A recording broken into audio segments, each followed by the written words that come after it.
Bonjour à tous. Allez, on plonge directement dans le vif du sujet. Aujourd'hui, on s'attaque à un vrai tournant, un changement qui va littéralement transformer la vie de toutes les copropriétés en France et tout particulièrement chez nous, en Auvergne-Rhône-Alpes. Si vous êtes membre du conseil syndical ou simplement copropriétaire, vous avez forcément entendu parler de cette échéance de 2026 et du fameux projet de plan pluriannuel de travaux, le fameux PPPT. Le but de ce décryptage, c'est de vous livrer les clés de cette nouvelle réglementation. Pas de jargon inutile, juste des explications concrètes pour que vous puissiez protéger votre patrimoine immobilier en toute sérénité. Pour rendre cette matière qui peut paraître un peu complexe parfaitement digeste, voici notre ordre du jour.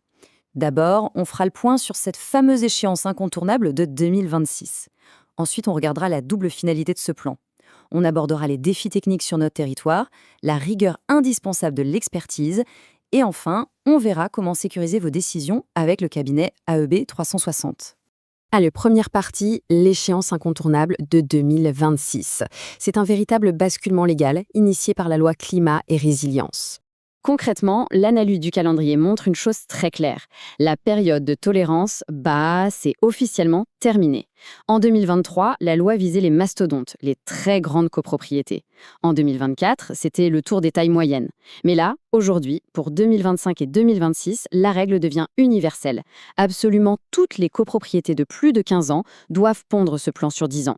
Il n'y a plus aucun passe-droit, peu importe la taille de l'immeuble. Et mine de rien, ça illustre un changement de philosophie qui est vraiment radical.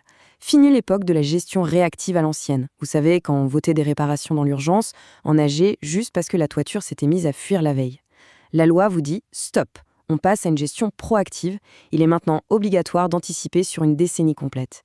C'est littéralement la fin du bricolage annuel. L'idée, c'est de préserver et valoriser votre bien sur le long terme. Bon, au-delà de la théorie, parlons du vrai nerf de la guerre, l'aspect financier.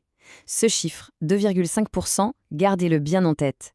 Il représente la cotisation annuelle minimale obligatoire à votre fonds de travaux. Et devinez quoi? Elle est calculée directement sur le montant estimé du PPPT. C'est une obligation d'épargne forcée. Alors imaginez un peu, si votre plan est mal évalué ou sous-chiffré dès le départ, c'est l'intégralité du budget de votre copropriété qui va s'effondrer au moment de vraiment faire les travaux. Ce qui nous amène naturellement à notre deuxième partie, la double finalité du plan, parce qu'on oscille entre la sauvegarde et la performance énergétique.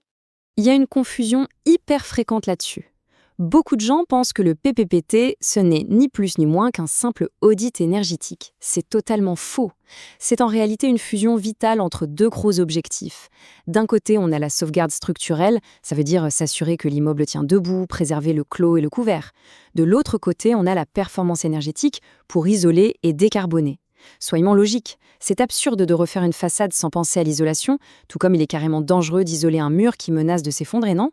Et l'épaisseur de ce document sur le plan légal et technique est juste frappante. Vous devez vraiment comprendre qu'un PPT insuffisant, ou pire, inexistant, ça vous expose à de très lourdes sanctions administratives.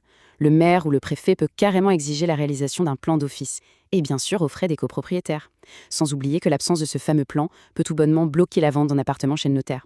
Bref, c'est votre bouclier juridique indispensable. Troisième partie, les défis techniques et territoriaux. Parce qu'un immeuble ne se gère pas de la même façon partout. Une approche générique, le fameux copier-coller, c'est voué à l'échec. Surtout dans notre région, avec nos spécificités locales. À Lyon, vous avez les immeubles Canuts, avec leur modénature historique. En Grenoble, les bâtiments font face à de sacrées contraintes sismiques. Du côté du pays de Gex, le marché immobilier est tellement sous tension qu'il y a une rotation énorme. Et si on regarde vers la Drôme ou Vienne, il faut conjuguer avec les risques d'inondation tout en protégeant les pierres patrimoniales. Concrètement, ça donne quoi ? Eh bien, dans le centre de Lyon, la protection du patrimoine vous interdit très souvent de faire une isolation par l'extérieur. À Grenoble, le simple fait d'ajouter du poids sur une façade pour l'isoler vous oblige à intégrer la fameuse norme parasismique Eurocode 8. Sinon, le balcon peut lâcher. Dans le pays de Gex, la priorité absolue, c'est de sortir l'appartement du statut de passoire thermique au plus vite pour continuer à le louer.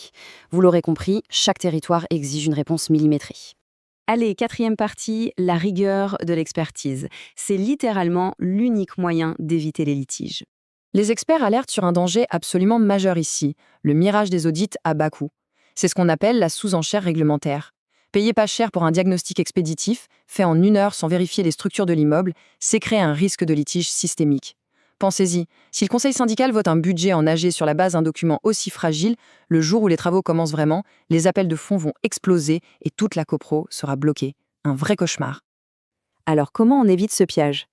Les véritables professionnels utilisent une méthode super stricte, la méthode LOC.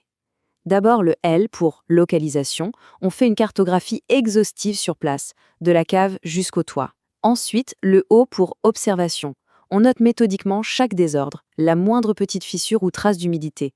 Enfin, le C pour caractérisation. On identifie la cause profonde du problème. C'est exactement comme un médecin. Il cherche la cause de vos symptômes avant de vous prescrire n'importe quel traitement à l'aveugle. Et voici vraiment le point qui va vous rassurer, la hiérarchisation.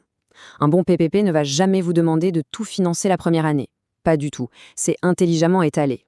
Les années 1 à 3, on gère l'urgence, sécurité immédiate, le clos et le couvert. On évite les périls, quoi. Les années 4 à 7, là on s'attaque à la rénovation énergétique globale. Et on finit les années 8 à 10 en se concentrant sur le confort et la valorisation de votre bien. C'est une feuille de route tenable et sans mauvaise surprise.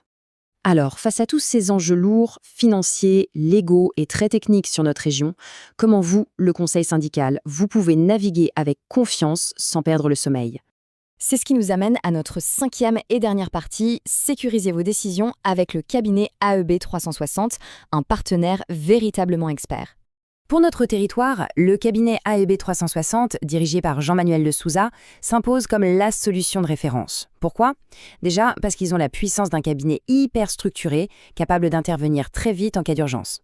Mais surtout, ils ont une expertise locale pointue, que ce soit sur les immeubles anciens lyonnais ou les bâtiments grenoblois.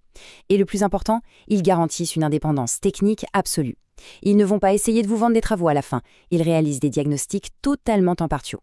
Et avoir un rapport factuel aussi solide, c'est votre meilleur argument pour obtenir des votes clairs en assemblée générale et protéger la responsabilité de tout le monde. En fin de compte, la question que chaque conseil syndical doit se poser aujourd'hui est simple. Est-ce que le plan pluriannuel de votre immeuble sera juste une formalité bâclée à bas coût, super dangereuse pour vos finances futures, ou bien est-ce que ce sera une vraie feuille de route, sereine et juridiquement blindée par des professionnels de terrain comme AEB 360? Réfléchissez-y, car le choix que vous faites maintenant pour 2026, ça va tout simplement déterminer la valeur et la sécurité de votre patrimoine pour toute la décennie à venir. Merci à tous de nous avoir suivis et prenez soin de vos copropriétés.